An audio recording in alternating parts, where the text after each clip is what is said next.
Est-ce que j'ai eu le temps de lire ce mois-ci? Oui. Est-ce que j'ai beaucoup lu?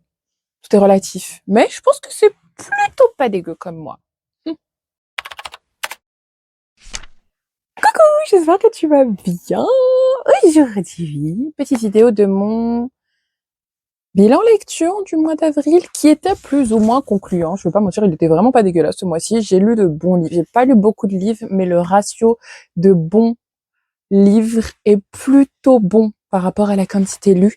Donc je suis assez ravie. Je vais faire un petit bilan avec 2-3 remarques sur les différents livres que j'ai lus, quelques petites revues, mais après tout est disponible sur Goodreads et j'essaie de faire petit à petit des posts avec des revues sur mon compte Instagram. Donc n'hésitez pas, je suis bien plus active là-dessus. Mais on va commencer avec les mangas. J'ai lu Ordonnance pour l'amour de Théo Akihisa, que donc premier volume est disponible en français chez Hana et le deuxième volume je l'ai en japonais. Google Traduction est mon meilleur ami. C'était vraiment, alors c'est de l'Omegaverse, mate, mais je suis une grosse enthousiaste et fan du fil rouge du dessin, et comme il y en avait un sur la couverture, j'ai dit bien sûr, et quand j'étais au Japon, je t'ai acheté volume 2, bien sûr, donc voilà. J'ai relu In These Words de Guilt Pleasure, que j'aime toujours autant d'amour. Franchement, c'est psychologique, c'est toujours aussi fou. Et je m'en remets toujours pas en fait. Et je veux la suite avec impatience. Mais pour l'instant, je n'ai pas de suite, donc je suis un peu comme ça. J'espère juste pas mourir avant la fin de cette série, parce que j'aimerais bien savoir comment ça se termine. Voilà. C'est un peu comme Deadlock de Saki Aida et je sais plus c'est qui l'autrice, mais quand j'ai découvert que c'était des romans, j'ai acheté quand est-ce qu'ils seront traduits en français, parce que les 4 volumes, très gentils, mais j'aimerais bien la suite. Donc voilà, In These Words. Ensuite, j'ai relu ce manga que j'aime d'amour, parce que le volume 3 est sorti. Si tu insistes, de Niyama chez Hana Édition, et je les aime tellement d'amour. C'est 2 collègues, dont un qui, en fait, se cache, se camoufle derrière de grosses lunettes et une coupe de cheveux toute pourrie. Et lui, c'est un peu le prince du bureau qui veut un peu le relooker. Et un soir, il le suit et il le trouve dans un bar. Et en fait, c'est juste un beau gosse. Et tout le monde l'appelle Nin parce que ninja, parce que camouflage. Et vraiment, leur histoire est vraiment super sympa. Ça, et Tu me coupes le souffle chez Taifu. Alors, ces 2 mangas, je peux les relire autant de fois que vous voulez, il y a absolument aucun souci, nos pressions, je les relis. Voilà. Si je devais lire quelque chose avant de mourir, je relirais ça. Bon. Ensuite, j'ai lu le deuxième volume de Stream à minuit de Luria. Il y a énormément de smut. C'est pas dégueu, mais il y a énormément de smut. Genre. Ensuite, toujours dans la même DA, on a I'm Not Your Hero de Uikashi. C'était intéressant. C'est un gars qui a un crush sur un de ses camarades de classe et qui l'assume pas, puis il se prend des remarques un peu homophobes, sauf que quand il le revoit à l'université, il s'avère que la personne est du même bord que lui. Et c'était intéressant à lire. Alors, à ne pas lire ça dans les transports comme je fais, parce que, encore une fois, beaucoup de smuts. Mais c'était intéressant. Voilà. C'était une lecture sympa, chic, ça m'a un peu réveillé le matin, voilà. Mais c'est vrai que ne pas lire ça dans les transports, s'il vous plaît. Sorti de chez Taifu, on a Bride of Ignat de Moyori Mori. Ouais. Et cette mangaka, je l'aime d'un amour absolument fou. Il y a une autre de ses œuvres aussi qui est disponible chez Taifu qui s'appelle Touching Your Night, avec un tueur à gages. C'est une affaire de famille et un personnage aveugle absolument adorable. Très belle histoire et le dessin est juste absolument magnifique et c'est toujours la même chose pour celui-ci aussi. Le dessin est juste beaucoup trop beau, l'histoire est trop mignonne et trop pipou. Ensuite, donc le personnage principal qui s'appelle Rita, qui est donné en fait en à marier au dragon caché dans dans la forêt, dans une grotte dans la forêt. Et il le rencontre et en fait le dragon lui dit écoute, moi j'ai pas envie de te sacrifier ou quoi que ce soit, retourne dans ton village. Parce qu'en fait toute sa vie son village est un peu renié parce qu'en fait sa famille est morte et lui il a en fait des sortes d'écailles sur le visage qui ressemblent à des taches de rousseur. Il est vraiment juste adorable, trop mignon. Et donc il décide en fait de rester avec le dragon et d'essayer de devenir un dragon lui-même. Et c'est vraiment trop beau. Taifu, elle est quand la suite? Merci beaucoup. Vraiment, je veux la suite. Merci, merci. Ensuite, pour le FLP et surtout en avant-première, j'ai eu l'honneur de recevoir ce titre-là qui est Nous malgré tout de LK Imani, qui est une autrice que j'aime d'amour. C'est une artiste et une autrice, hein, c'est elle qui a fait sa couverture et la couverture est juste magnifique. C'est une femme absolument géniale et son histoire est tout à fait à la hauteur de sa personne. Très belle histoire, très très belle histoire sur une jeune fille voilée noire d'origine marocaine qui en fait subit le fait qu'on ne doit pas porter le voile à l'école. Donc au lycée, il y a un peu ce premier chapitre où justement on vit ce moment où elle doit le retirer. C'est d'une violence. Elle rencontre aussi ce jeune homme, Yahya, qui est un jeune homme noir qui veut être auteur. Donc il y a à la fois le racisme en fait dans le monde de l'édition, mais aussi les attentes de sa famille et un peu la déception du fait qu'il veuille être auteur de SFF. Et c'est juste leur histoire. Il y a eu un petit préjugé a priori au début qui n'était pas positif entre les deux. Puis ça s'est développé et c'est une très très belle histoire. C'est une halal romance. Hein. Ils se font la cour de manière très romantique et dans l'optique de se marier. Et c'était vraiment très très beau. Donc ça parle à la fois des combats et des difficultés, un peu des barrières qu'on a, des bâtons qu'on a sur la route en fait, dans le monde de l'édition et aussi dans le monde en général en tant que personne de couleur et personne musulmane, visiblement une minorité visible. Et donc franchement c'était super beau. J'ai vraiment beaucoup aimé ce titre. Je l'ai lu très très vite aussi. Et à un moment je l'ai fini à 4h du matin et j'étais LK Imani, tu nous sors quand d'autres livres? Merci beaucoup. Voilà, donc très contente. Merci Screenéo d'avoir sorti ce livre et merci Imani de nous l'avoir écrit. Ensuite, j'ai pour la Icon Garden Party, j'ai interviewé Madi da Silva et j'ai eu du coup la chance de pouvoir lire son livre Tous nos instants aux éditions Kairos.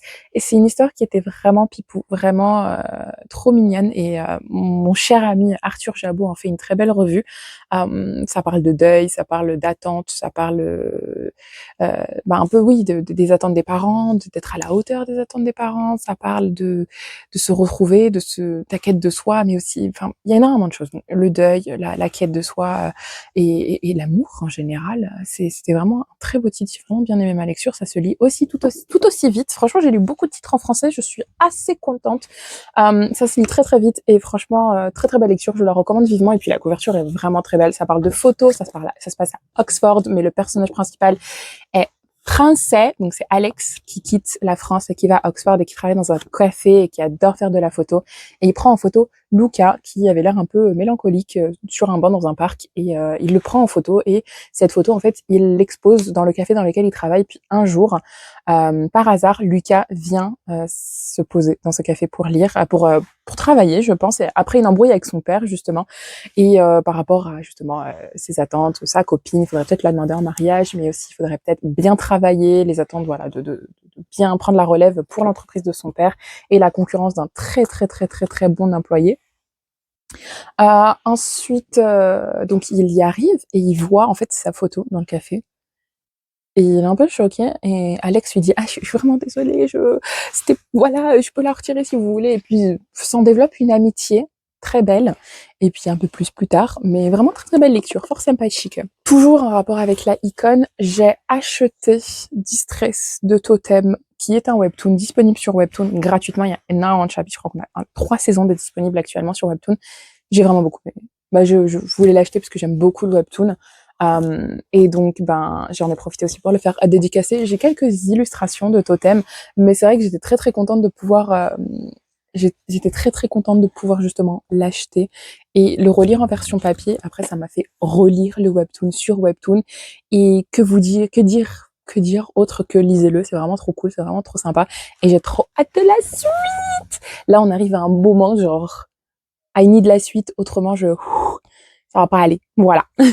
Diane Berrilia, je l'aime énormément, donc j'achète toujours les œuvres qu'elle écrit avec Nideg et je les achète aussi beaucoup à la Icône. Et donc j'ai pris Les Diamants de la Duchesse. Donc c'est le volume 2 des énigmes, donc l'agence mystère énigme détective. Et c'était une lecture très très courte. C'était sympa, hein, franchement c'était sympa, mais c'est vrai que c'était très court. J'aimerais bien quelque chose de plus long. C'est vrai que ce que j'aime ce que j'avais beaucoup aimé chez Diane Berilla, c'était un peu sa fantaisie et vraiment j'étais une grosse fan du Chevalier Noir que j'ai bien envie de relire d'ailleurs. Mais voilà, c'est très très court. J'aurais aimé en avoir un peu plus. Voilà. Et pour terminer, en français, j'ai lu La colline des silences de Emmanuel Boucher, que j'ai vraiment beaucoup aimé. Ça parle d'un personnage quand même Robin qui a été outé maladroitement par sa meilleure amie et donc il s'est retrouvé avec des remarques un peu désobligeantes dans son école et qui a dû changer d'établissement. Et puis il rencontre Fares qui lui aussi se découvre, il y a un peu ses obligations dans sa famille et tout. C'était très très belle lecture avec une découverte de soi, beaucoup d'attentes, enfin tout, ça parlait de beaucoup de choses. Alors à savoir que dans ce livre-là, il y a deux derniers chapitres et deux épilogues, donc chapitre 30A et chapitre 30B, épilogue A, épilogue B. Lisez celle que vous voulez, il y en a une qui est triste, mais à la fois poétique et belle, et il y en a une autre qui est bien plus heureuse, bien plus positive. J'ai lu les deux sur les conseils, encore une fois, de mon cher Arthur, et pour être honnête, ça m'a fait du bien de lire les deux. Ça m'a fait beaucoup de bien de lire les deux.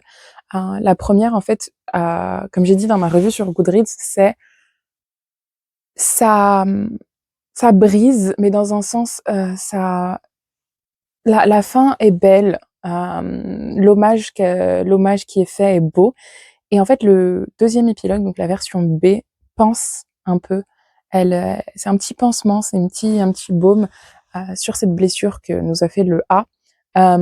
C'était vraiment très sympathique, j'ai vraiment beaucoup aimé. Donc, les deux sont réels, les deux sont réalistes, les deux sont valides et les deux sont à lire, mais vraiment très très belle lecture. En anglais, j'ai lu 2 livres et j'ai écouté 2 audiobooks. Je vais essayer de retrouver un peu ce que j'ai fait.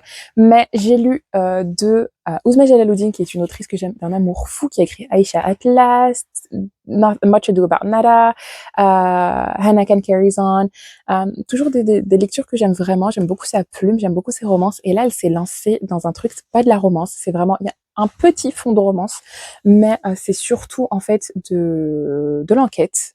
C'est une maman indienne qui vient chez sa fille parce qu'en fait sa fille est accusée du meurtre du propriétaire du centre commercial dans lequel elle travaille et dans lequel elle a un magasin.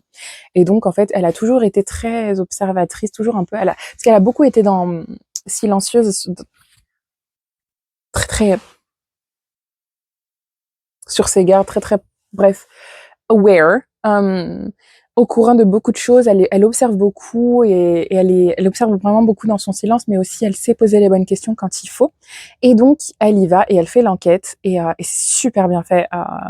On essaie de trouver, ça fait un peu, et la fin, le dernier chapitre fait vraiment beaucoup Scooby-Doo et je suis là, oh, mais du coup c'est qui l'assassin? Mais du coup c'est qui qui a fait quoi? Mais du coup c'est qui qui a fait ci? Mais du coup c'est qui qui a fait quoi? C'était vraiment trop bien. J'ai vraiment beaucoup aimé. Et, et du coup, ben, ouais, j'ai écouté l'audiobook. Ils ont très bien choisi la narratrice qui a fait un très bon travail.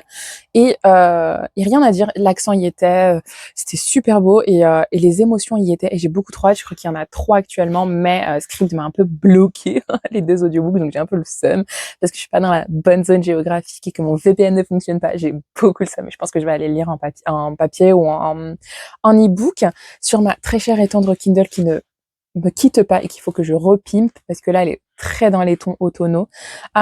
Ensuite, toujours en audiobook, j'ai lu la suite, donc le dernier volume de cette série qui s'appelle Pug Boys de Eden Finley et Saxon James. Alors, j'en parle tout le temps, mais j'ai littéralement See You Hockey, qui est la première série, qui est juste là à côté, qui est dans mon étagère de E.T. Rivalry, qui est juste au-dessus. Et en fait, là, il y a Egotistical Pug Boys, c'est le premier volume, donc qui est la suite. C'est un spin-off de See You Hockey, où là, See You Hockey, c'est des universitaires, là, c'est des professionnels. Les 2 séries sont disponibles chez MXM Bookmark. Et en fait, le dernier volume est sorti le 16 avril et je l'ai terminé le 24 parce que j'étais en déni absolu total parce qu'en plus il y avait le FDL et que voilà. Généralement les audiobooks je les dégomme en 2 heures parce que je les écoute en 2 fois 5 et c'est des narrateurs que j'aime beaucoup. Alexander Sandys et Iggy Thomas, vraiment ils font un travail exceptionnel et je les associe toujours à Eden Finley et Saxon James. Mais je suis en train de m'étouffer en disant tout ça. Et franchement, très honnêtement, Je suis un peu sur le popotin, parce que c'est fini. Mais il y en aura des suites, on aura des spin-offs, mais ce sera pas écrit par Eden Finley et Saxon James. Ensemble, ce sera écrit séparément par Saxon James. Après, j'aime beaucoup la plume de Saxon James. Je dois avouer que j'ai une préférence pour les histoires de Saxon James par rapport à Eden Finley, mais j'aime beaucoup les deux. Et j'aime beaucoup les deux ensemble. Mais c'est pas grave. J'ai fini Charming Potboy. Je suis triste. En plus, c'est un crush de quand il était gosse. Ensuite, tu le rencontres plusieurs années plus tard. Et machin, et bidule. Et il est drafté dans une équipe qui est trop loin. C'était vraiment trop bien. C'est vraiment trop bien. Ah, bref. Sinon, autrement, j'étais un peu dans mon mood démon. Ouais, je sais. J'étais dans mon mood démon et donc j'ai lu des histoires avec des démons et c'est les Damned Series, donc c'est sur des fils de Lucifer. Donc j'avais commencé la série fin mars et j'ai terminé début avril avec le dernier qui est un MMM, c'est pas 4, c'est 3. Et ça s'appelle, attendez, puisque je me rappelle plus exactement du titre, Luck of the Devil, parce que le personnage principal s'appelle Lucky, et ensuite c'est un ange, et ensuite c'est un démon, le fils de Lucifer. C'était plutôt intéressant. Donc on a un ange, un démon et un humain. C'était spécial. J'ai pas l'habitude des MMM. J'ai lu un MMM qui est devenu MMMMM, mais là j'avais pas l'habitude d'un MMM, et donc ça fait beaucoup de M. Mais ouais, en vrai c'était un MM, et puis ensuite l'humain s'est rajouté, c'est genre leur mate à tous les deux, et donc ça fait que c'est genre le bridge, c'est genre le pont dont ils avaient besoin. C'est deux alphas, ils avaient besoin de leur oméga. Voilà, c'était ça. Donc non, franchement, j'ai bien aimé ma lecture. Très agréablement une surprise de ma lecture. Je vais pas cracher dessus. Mais c'est vrai que peut mieux faire. Peut mieux faire en MMM. Surtout quand j'ai lu un MMM de Onley James qui était phénoménal. Donc bref. Voilà, c'était juste pour dire Iman. Donc, c'était mes petites lectures. Donc, en papier, ça donnait ça. Et ensuite, ça donnait 2 livres en e-book et 2 audiobooks. Et je suis plutôt ravie de moi et de mes lectures. C'était plutôt sympathique. Comme je disais, le ratio était vraiment pas dégueu. Donc voilà, c'était mon petit bilan lecture du mois d'avril. Et puis, si jamais, vous pouvez toujours partager avec moi votre bilan à vous. Et puis, on se voit dans une prochaine vidéo, j'espère. Ciao, ciao!